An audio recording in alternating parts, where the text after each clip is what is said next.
അപ്പോൾ ഞങ്ങൾ ഇപ്പോൾ മണ്ഡലം ചുറ്റും മഹിളകൾ എത്തി നിൽക്കുന്നത് മഞ്ചേശ്വരം മണ്ഡലത്തിലാണ്. അതെ, കാസർഗോഡ് ജില്ലയിൽ നമ്മൾ ഏറ്റവും വടക്കേ അറ്റത്തേക്ക് എത്തിയിരിക്കുകയാണ്. മഞ്ചേശ്വരം എന്ന് പറയുന്നത് എ ക്ലാസ് മണ്ഡലമാണ്. ബി ജെ പിയെ സംബന്ധിച്ച് സംസ്ഥാനം ഉറ്റുനോക്കുന്ന മണ്ഡലമാണ്.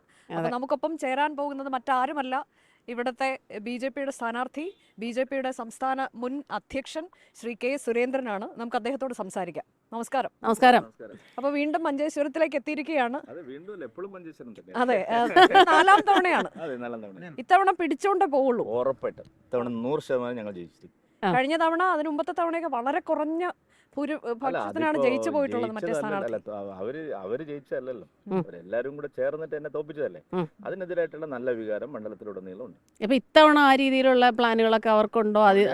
ഇല്ലാതെ അങ്ങനെ SDPI സ്ഥാനാർത്ഥിയെ നിർത്തിയപ്പോൾ തന്നെ ഇവർ പറഞ്ഞു, ഭയങ്കര പ്രശ്നമാണ്, കുഞ്ഞാലിക്കുട്ടി വിളിക്കുന്നു, തങ്ങൾ വരുന്നു, ബാക്കി മറ്റെല്ലാ സംഘടനകളും വരുന്നു. 100% അല്ല, അവരുടെ ഡീലല്ലേ നടക്കുന്നത്. പിന്നെ ഷാനവാസ് പാദൂറിനെ ഇവിടെ മത്സരിപ്പിക്കുക, LDF ഭയങ്കരമായിട്ട് വോട്ട് വർദ്ധിപ്പിക്കുന്നു. എല്ലാ പാർട്ടികളും വോട്ട് വർദ്ധിപ്പിക്കാനല്ലേ നിൽക്കുന്നത്. ജില്ലാ സെക്രട്ടേറിയറ്റ് പറഞ്ഞു പാദൂറാണ് നല്ല സ്ഥാനാർത്ഥി, അയാൾ വന്നെങ്കിൽ കുറേ വോട്ട് ഇവിടെ കിട്ടും. സംസ്ഥാന നേതാക്കൾ പറഞ്ഞു പാദൂർ വന്ന സുരേന്ദ്രൻ ജയിക്കും. അപ്പോൾ ഇതിൻ്റെ അർത്ഥം എന്താണ്? ഒരാളെ തോൽപ്പിക്കാൻ വേണ്ടിയിട്ട് സ്ഥിരമായിട്ട് തെരഞ്ഞു പിടിച്ച് തോൽപ്പിക്കുക എന്നുള്ളൊരു സമീപനമാണ്. അതുകൊണ്ട് അത് ഇത്തവണ വിജയിക്കില്ല. കഴിഞ്ഞ തവണ എന്നെ ആരൊക്കെ തോൽപ്പിക്കാൻ നിന്നവരെല്ലാം ഇത്തവണ എന്നെ ജയിപ്പിക്കാൻ വേണ്ടിയിട്ട് നിൽക്കും. ഇത്തവണ മഞ്ചേശ്വരത്ത് നിൽക്കുമ്പോൾ പലരും പറയുന്നത് നേരത്തെ തന്നെ, അതായത് ഈ തെരഞ്ഞെടുപ്പ് പ്രഖ്യാപിക്കുന്നതിനൊക്കെ മുൻപേ തന്നെ മണ്ഡലത്തിൽ സജീവമാണ് സ്ഥാനാർത്ഥി കേസ്. ഞാൻ എപ്പോഴും 25 കൊല്ലമായിട്ട് എന്നെ എപ്പോഴും ഇവിടെ വരുന്നതാണ്. ഇവിടെ കല്യാണം, മരണം, അതുപോലെ പ്രശ്നങ്ങൾ, പാർട്ടി പ്രവർത്തകരുടെ ആവശ്യങ്ങൾ, ഇതൊക്കെ ഞാൻ എപ്പോഴും വരുന്നതാണ്. പിന്നെ നിങ്ങൾ ഈ ഇലക്ഷൻ്റെ ഇത് തുടങ്ങിയപ്പോഴാണ് നേരത്തെ വന്നു എന്ന് പറയുന്നത്. കഴിഞ്ഞ തവണയുള്ളതിൻ്റെ ഒരു പ്രശ്നം, ഞാൻ പ്രസിഡന്റ് ആയിരുന്നു, എനിക്ക് 140 മണ്ഡലങ്ങളിൽ പോകണമായിരുന്നു. അത് മാത്രമേ വ്യത്യാസമുള്ളൂ. അല്ലാതെ നേരത്തെ വരുന്നു, വൈകി വന്നാലും എനിക്ക്, ഞാൻ ചോദിക്കട്ടെ, ഇപ്പോൾ വൈകി വന്നു കഴിഞ്ഞ തവണ, പക്ഷേ അപ്പോഴും 3% വോട്ടിൻ്റെ വർധനവ് എനിക്ക് മാത്രമേ ഉണ്ടായിട്ടുള്ളൂ. UDFനും കുറഞ്ഞു, LDFനും കുറഞ്ഞു. അപ്പോൾ അതുകൊണ്ട് ആ പ്രശ്നമൊന്നുമില്ല. അപ്പോൾ കഴിഞ്ഞ തവണ കോന്നിയിൽ മത്സരിച്ചില്ലായിരുന്നെങ്കിൽ എപ്പോഴെങ്കിലും തോന്നിയിട്ടുണ്ടോ ഇവിടെ വിജയം ഉറപ്പായത്? രണ്ടിടത്തും കൂടി ഓടിപ്പാഞ്ഞ. അതിന് വേറൊരു റീസൺ ഉണ്ടായിരുന്നു. അതിപ്പോൾ ഇനി പറഞ്ഞിട്ട് കാര്യമില്ല. ഞാൻ സൗത്ത് കേരളയിൽ ഞങ്ങൾക്ക് പ്രത്യേകിച്ച്, പിന്നെ മധ്യ കേരളവും മധ്യ തിരുവിതാംകൂറിലും ഒരാൾ അങ്ങനെ ഒരു പത്തനംതിട്ട 3 ലക്ഷം വോട്ട് കിട്ടി. അപ്പോൾ അതുകൊണ്ട് അവിടെ മത്സരിക്കണം എന്നുള്ളൊരു നിർദ്ദേശം വന്നു. ശരിയായിരിക്കും, ഒരു പക്ഷേ ഞാൻ അവിടെ മത്സരിച്ചില്ലായിരുന്നെങ്കിൽ ഇവിടെ കംഫർട്ടബിളായിട്ട് ജയിച്ചേനെ എന്നുള്ളൊരു വാദമുണ്ട്. അത് തെറ്റായ ഒരു വാദമാണെന്ന് എനിക്ക് തോന്നുന്നില്ല. അത് ശരി തന്നെയാണെന്ന് ഞാനും മനസ്സിലാക്കിയിട്ടുണ്ട്. പക്ഷെ അതെല്ലാം വ്യക്തിപരമായ തീരുമാനങ്ങളല്ലല്ലോ.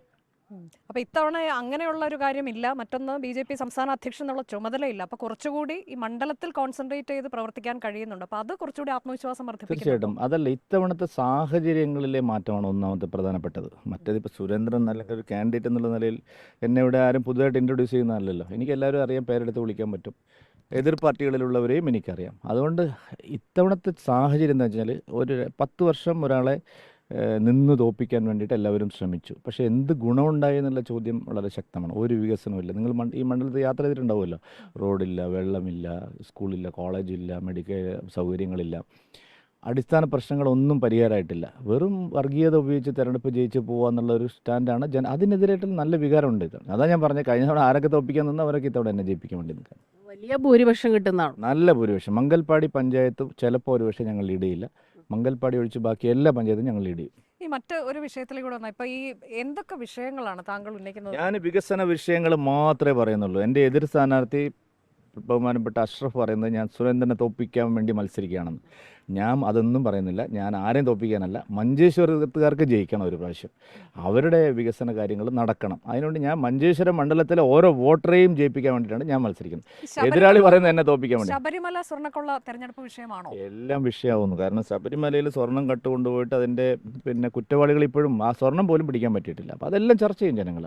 പക്ഷേ അവസാനമായിട്ട് ഞങ്ങൾ പറയുന്ന ഒരേ ഒരു കാര്യം, വികസനം എന്തുകൊണ്ടില്ല? അതൊരു പ്രധാനപ്പെട്ട ചോദ്യമാണ്. ശബരിമല സ്വർണ്ണക്കൊള്ളയെ കുറിച്ച് ഇന്നലെ പ്രധാനമന്ത്രി പറഞ്ഞപ്പോൾ ഒരക്ഷരം പോലും പറഞ്ഞിട്ടില്ല. അപ്പോൾ അത് ആ വിഷയം BJP വിട്ടു എന്നൊരു ഇല്ല. അതൊന്നും എനിക്ക് പ്രധാനമന്ത്രിയുടെ സ്പീച്ചിൽ എന്ത് പറയണം എന്നൊക്കെ എന്നോട് ചോദിച്ചിട്ട് കാര്യമില്ല.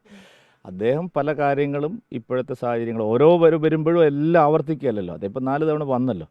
അപ്പോൾ ആ സമയത്തൊക്കെ പറഞ്ഞിട്ടുണ്ട്. ഇപ്രാവശ്യം പുതിയ കാര്യങ്ങൾ പറഞ്ഞു, LDFൻ്റെയും UDFൻ്റെയും തെറ്റായ കാര്യങ്ങൾ. ഒരു കാര്യം കൂടി, എത്ര സീറ്റ് ഇത്തവണ BJPക്ക് സംസ്ഥാനത്ത് ആകെ കിട്ടും എന്നാണ് പ്രതീക്ഷ? എണ്ണം ഞാൻ പറയുന്നില്ല, അത് പാർട്ടിയുടെ ഔദ്യോഗിക ഭാരവാഹികൾ പറയും. പക്ഷേ നല്ല സംഖ്യയിൽ ജയിക്കും. അതാണ് ജനങ്ങൾ ചോദിക്കുന്നത്. ഇപ്പോൾ ഇവിടെ മാത്രം തിരഞ്ഞെടുത്ത് തോപ്പിച്ചിട്ട് എന്ത് ചെയ്യും? നേമത്ത് നിങ്ങൾ എന്ത് ചെയ്യും? കഴക്കൂട്ടത്ത് നിങ്ങൾ എന്ത് ചെയ്യും? വട്ടിയൂർക്കാവിൽ നിങ്ങൾ എന്ത് ചെയ്യും? തിരുവനന്തപുരം സെൻട്രലിൽ നിങ്ങൾ എന്ത് ചെയ്യും? കാട്ടാക്കടയിൽ നിങ്ങൾ എന്ത് ചെയ്യും? പാലക്കാട് നിങ്ങൾ എന്ത് ചെയ്യും? ആറന്മുളയിൽ നിങ്ങൾ എന്ത് ചെയ്യും?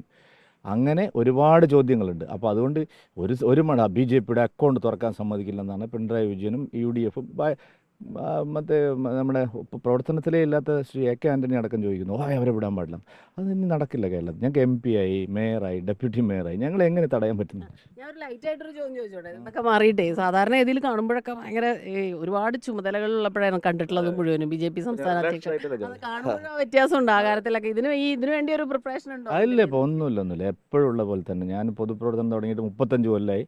അന്ന് മുതൽ ഇന്ന് വരെ എനിക്ക് ഒരു മാറ്റമില്ല. പക്ഷെ അന്ന് കഴിഞ്ഞ 5 കൊല്ലം എനിക്ക് ധാരാളം ചുമതലകൾ ഉണ്ടായിരുന്നു. അത് നാച്ചുറൽ അല്ല. ഇപ്പോൾ രാജീവ് ചന്ദ്രശേഖർജിക്ക് എല്ലാ ദിവസവും പോകാൻ പറ്റില്ല, കാരണം അദ്ദേഹത്തിന് വേറെ ഉത്തരവാദിത്തങ്ങളുണ്ട്. അത് അവിടുത്തെ പ്രവർത്തകർ മനസ്സിലാക്കിയിട്ട് സായി. ഇപ്പം ഞാൻ റിലാക്സ്ഡ് ആണ്. എനിക്ക് പ്രവർത്തകരെ കാണാൻ, വോട്ടർമാരെ കാണാൻ നല്ല സമയം കിട്ടി. അതിന്റെ തിരക്കിലാണ്. അതെ, എല്ലാ വിധത്തിലുള്ള ആശംസകളും ഞങ്ങളുടെ വക. Thank you so much. ഇത്തവണ മണ്ഡലം പിടിക്കട്ടെ. Thank you. അപ്പൊ അങ്ങനെ തെരഞ്ഞെടുപ്പിന്റെ ചൂടിലാണ് NDA സ്ഥാനാർത്ഥി, മഞ്ചേശ്വരത്തെ NDA സ്ഥാനാർത്ഥി മുൻ BJP സംസ്ഥാന അധ്യക്ഷൻ K സുരേന്ദ്രന്റെ കൂടെയാണ് നമ്മളിപ്പോൾ ഉണ്ടായിരുന്നത്. നമ്മൾ ഇനി അടുത്ത മണ്ഡലത്തിലേക്ക് യാത്രയാവുകയാണ്. അതെ, മറ്റ് സ്ഥാനാർത്ഥികളെ കൂടി നേരിൽ കാണും. ഒപ്പം വോട്ടർമാരുടെ അഭിപ്രായങ്ങൾ നമ്മൾ തേടും. നമ്മൾ യാത്ര തുടരുകയാണ്.